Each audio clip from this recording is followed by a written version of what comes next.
the struggles of 5 transgender icons from the Golden Age.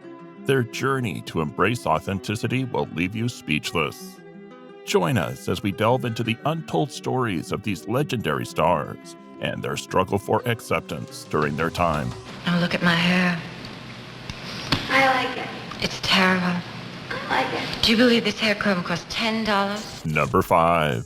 Roberta Close, a South African transgender actress and model who has left a lasting impression on both the fashion industry and the fight for transgender rights. Roberta Close was originally born Robert Close, but embarked on a remarkable journey of self-discovery and transformation in the late 1960s. Roberta Close's legacy extends far and wide, especially in the US, where she achieved mainstream success during a time when transgender individuals faced significant challenges. She graced both the silver and the small screens, leaving her mark on shows like The Rockford Files, 1974, and the iconic TV series Dallas, 1978. But Roberta Close's influence was not confined to the entertainment industry alone. She was a tireless advocate for transgender rights, leading the charge by founding the Transgender Foundation, a nonprofit organization dedicated to supporting transgender individuals. Her work in this field helped create a more inclusive and accepting environment for transgender people. In addition to her advocacy work, Roberta Close's impact on Brazilian culture is immeasurable. Born on December 7, 1964, she became a revered Brazilian fashion model, actress, and television personality. Her presence in the media made her one of the greatest Brazilian icons and a prominent sex symbol between the 1980s and 1990s.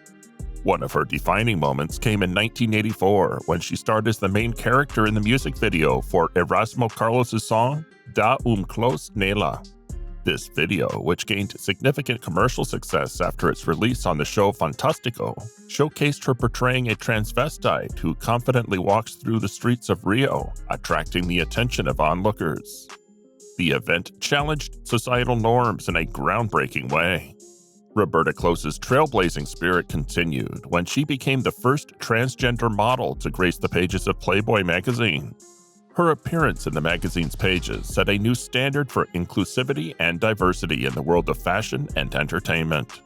This issue achieved record-breaking sales upon its release, highlighting the demand for more representation in the media. Her journey as a model didn't stop there. Roberta Close made history on the catwalk, strutting her stuff for renowned fashion houses like Thierry Mugler, Guy Laroche, and Jean-Paul Gaultier. Her striking features and innate sense of style made her a sought-after figure in the fashion world. Beyond her modeling career, Roberta Close made her mark on the literary world with her memoir titled Muito Prazer, Roberta Close, 1997.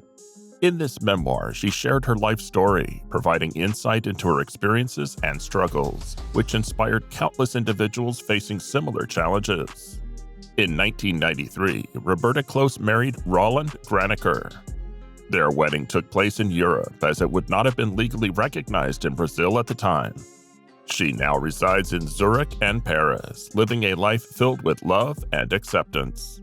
In a surprising revelation, Roberta Close shared in May 2015 that genetic testing had confirmed that she is intersex.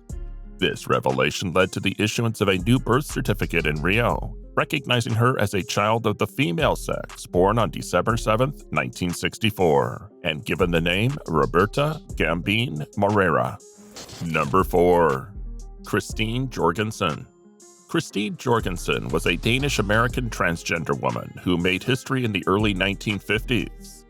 Born George William Jorgenson Jr. on May 30, 1926 in the Bronx, New York, she realized at a young age that she identified as female.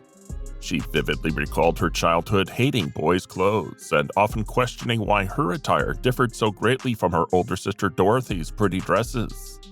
As a teenager, Jorgenson felt a deep sense of being, quote, lost between the sexes. Instead of romantic interest in girls, she found herself more envious of them. High school came to an end, and Jorgenson's life took an interesting turn when she discovered photography.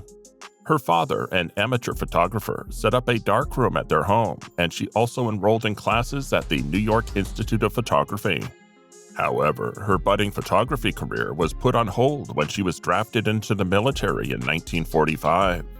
Standing at a petite and slightly built stature, she ended up working as a clerk at Fort Dix, New Jersey after her discharge in 1946. It was during this period that Jorgenson began to grapple with her true identity, eventually leading her to make the life-altering decision to transition to female. In 1950, Jorgenson embarked on a journey to Denmark, where the transformation from male to female was available through hormone therapy and a series of operations. Her story became public in 1952 while she was still in a Copenhagen hospital, making headlines in the US. The media frenzy that followed was overwhelming, with headlines like "Bronx Boy is now a girl" and heartwarming letters to her parents stating, quote, "Dear Mom and Dad, son wrote, have now become your daughter." Returning to the United States in 1953, Jorgenson was greeted by a swarm of reporters at a New York airport. Initially overwhelmed by all the attention, she told the press, quote, "I thank you all for coming, but I think it's too much." However, as time went on, she became more comfortable with her newfound fame. Jorgenson began sharing her story with American Weekly magazine for a fee, and even developed a nightclub act where she often performed the song, "I Enjoy Being a Girl." But it wasn't all roses for Christine. Despite her fame, she faced significant discrimination. Many members of the public and the media struggled to understand her journey and often subjected her to ridicule. Even the government was hesitant to fully recognize her as a female, as evident in the denial of a marriage license in 1959 due to discrepancies on her birth certificate. However, Jorgenson was not deterred. She continued to be an engaging and fascinating figure in the public eye. Alongside her performing career, she became a popular lecturer and authored Christine Jorgenson, a personal biography in 1967. Her story even inspired the 1970 film The Christine Jorgenson Story. In the early 70s, Jorgenson retired to Southern California. Tragically, she passed away on May 3, 1989, after battling bladder and lung cancer. Her very public transformation from male to female was a catalyst for a national discussion about gender identity, and her story remains an inspiring example for those who experience gender dysphoria. Number 3. Jacqueline Charlotte Dufresnoy. Better known as Coxell, she was a French transgender icon whose life story reshaped perceptions of gender identity. Born on August 23rd in Paris, Jacqueline took her first steps into show business as a transgender showgirl in 1953 at Chez Madame Arthur, where her mother worked as a flower seller. It was during this transformative period that she adopted the stage name Coxell, which means ladybird in French. Coxell was not just a trailblazer, she was the first widely publicized post-war gender reassignment case in Europe. She underwent a groundbreaking transformation in the early 50s. This journey led her to achieve remarkable success in Europe, breaking barriers along the way. Her performances lit up the stage at the famous nightclub Les Carousel de Paris, where she shared the spotlight with other famous trans women like April Ashley and Bambi. Coxell's popularity soared, and she became an international celebrity and renowned club singer. But Coxell was not content with just the spotlight. She used her fame to advocate for transgender rights. In 1958, she embarked on a transformative journey to Casablanca, where she underwent a vaginoplasty performed by the renowned Georges Barreau. She famously said, quote, "Dr. Barreau rectified the mistake nature had made, and I became a real woman, on the inside as well as the outside." After the operation, the doctor just said, quote, "Bonjour, mademoiselle," and I knew it had been a success. This event became a media sensation and a turning point in her life. In the 60s, Coxell performed in the Cherchez la Femme Revue, which ran for an impressive 7 months at the Olympia in Paris between 1963 and 1964. Her captivating performances and genuine persona endeared her to audiences far and wide. Beyond her career and artistic achievements, Coxell played a pivotal role in advancing transgender rights. She co-founded the association Transsexualisme an organization in France dedicated to supporting transgender individuals. Coxell's activism also extended to the establishment of Devenir Femme, to become woman, an organization designed to provide emotional and practical support to those seeking gender reassignment surgery. Her activism reached another milestone when she married French journalist Francis Bonnet in 1960. This marriage, the first of its kind, was officially recognized by the government of France, setting a significant precedent for the legal recognition of transgender people's rights to marry. Coxell's dedication to the cause continued when she tied the knot with Paraguayan dancer Mario Costa in 1963 and fellow transgender activist Thierry Wilson in 1996. Her love life was as vibrant and diverse as her career, demonstrating that love knows no boundaries. In 1987, Coxell shared her remarkable life story with the world in her autobiography, Coxell par Coxell. This candid account provided insight into her journey and struggles, inspiring countless individuals along the way. Coxell's legacy lives on as a symbol of resilience, courage, and advocacy. Her groundbreaking achievements in the world of entertainment, her activism for transgender rights, and her pioneering marriages have left an indelible mark on the journey toward gender acceptance and equality. Number 2. April Ashley, a British transgender actress and model who defied societal norms and became a trailblazer for transgender individuals everywhere. April Ashley was born as George Jameson, but her story is one of remarkable transformation. In the early 60s, she made a bold decision to undergo gender confirmation surgery, becoming one of the pioneers in this life-altering journey. The decision marked a turning point not only in her life, but also in the history of transgender individuals. Her transformation opened doors to a successful modeling and acting career. She graced the screen in notable films such as The Killing of Sister George, 1968, and The Christine Keeler Story, 1985. Her presence on screen was captivating, and she brought a unique authenticity to her roles. However, April Ashley's public transition was met with a great deal of controversy and adversity. In an era when society was less accepting of transgender individuals, she faced immense challenges. Despite the hurdles, she remained steadfast in her commitment to living her truth and advocating for transgender rights. April Ashley's story serves as a powerful reminder of the resilience of the human spirit. She risked it all in pursuit of her true self, enduring both physical and emotional pain during her gender realignment surgery. The cost, both financially and emotionally, was high, but she carried forward with unwavering determination. Her beauty and innate sense of style predated her surgery, and afterward she continued to captivate the world with her unique charm. Renowned photographers like David Bailey, Brian Duffy, Terrence Donovan, and O'Neill recognized her talent and didn't hesitate to capture her essence even in lingerie. She fearlessly embraced her identity, setting an example for others to follow. April Ashley's evolution was more than just a physical transformation. It was a journey of self-discovery. She transitioned through various phases in life, from the vibrant 60s socialite to a private life professional. In her later years, she adopted an image of a carefully edited duchess, showcasing her timeless elegance and grace.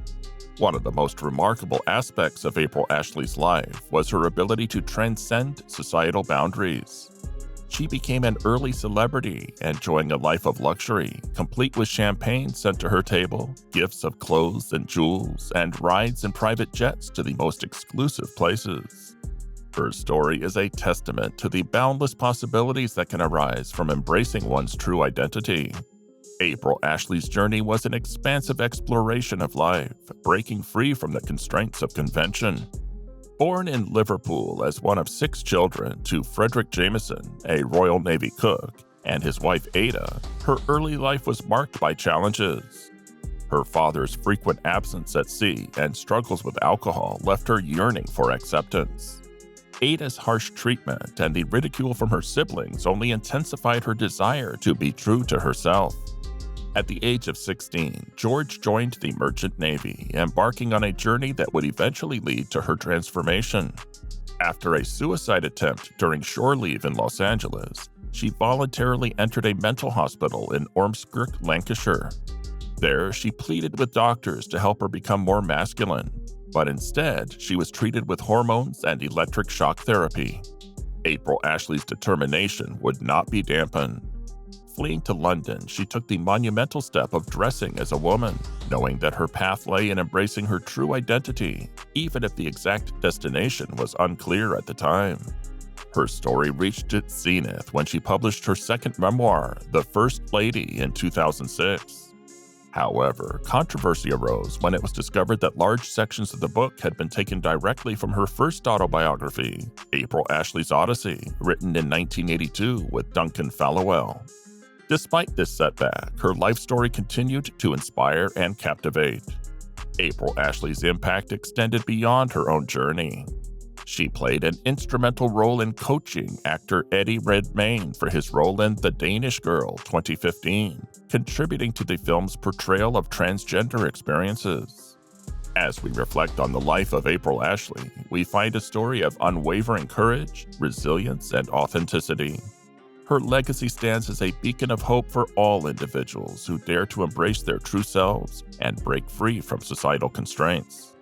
April Ashley's journey reminds us that the pursuit of self-identity is a transformative and profound odyssey worth embarking upon.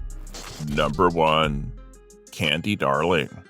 An American transgender actress and model who left an indelible mark on the world of art and entertainment. Candy Darling, born as James Lawrence Slattery on November 24, 1944 in Forest Hills, Queens, New York, emerged as an iconic figure in the realm of the avant-garde, particularly as one of Andy Warhol's factory superstars. Her journey of self-discovery and transformation in the early 1960s reflects the struggles and triumphs of transgender individuals during a time when society was far less accepting. Growing up on Long Island, Candy Darling found solace in watching TV and old Hollywood movies. These films served as her escape and provided inspiration for her future identity. She became enamored with actresses like Joan Bennett and Kim Novak, shaping her understanding of beauty and femininity. Her early years were marked by her parents' divorce, with her mother, Teresa Slattery, becoming her primary caregiver. It was during this time that Candy began to immerse herself in the world of Hollywood glamour, developing an interest in cross-dressing and adopting a persona that resonated with her true self. In 1961, Candy took a significant step by enrolling in a course at the DeVerne School of Cosmetology in Long Island. This was a pivotal moment in her journey of self-discovery as she began to explore her identity more openly. She found support from her mother, who recognized Candy's undeniable beauty and talent. Coming out as transgender was a courageous move for Candy. She navigated the challenges of her era, often taking a cab ride to the Long Island Railroad station to avoid the prying eyes of neighbors. Her journeys to Manhattan exposed her to the vibrant world of Greenwich Village, where she met fellow luminaries of the time. One of the most significant relationships in Candy's life was with Jeremiah Newton, whom she met in the summer of 1966. They became close friends and roommates, sharing their lives in both Manhattan and Brooklyn until Candy's untimely death in 1974. During this transformative period, Candy adopted several names before settling on her iconic moniker. Initially known as Hope Slattery, she chose this name in the early 1960s when she began frequenting gay bars in Manhattan and receiving hormone injections. Her name evolved from Hope Slattery to Candy Doll and eventually to Candy Kane, reflecting her evolving identity.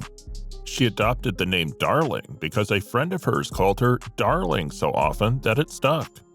Candy Darling's life was tragically cut short when she succumbed to lymphoma on March 21, 1974, at the young age of 29. In a poignant letter written on her deathbed, she expressed her profound sense of ennui and the inevitability of her fate. Nevertheless, her legacy endures as a symbol of courage, authenticity, and resilience in the face of adversity.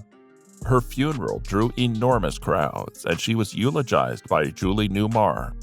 Notably, Candy Darling's birth name was never spoken during the service, a testament to her commitment to her true identity.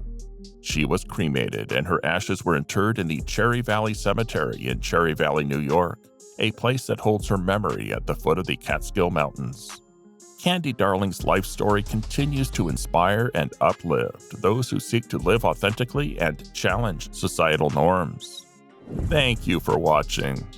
If you enjoyed this fascinating list, don't forget to like, subscribe, and hit that notification bell for more fascinating content. Until next time, stay tuned.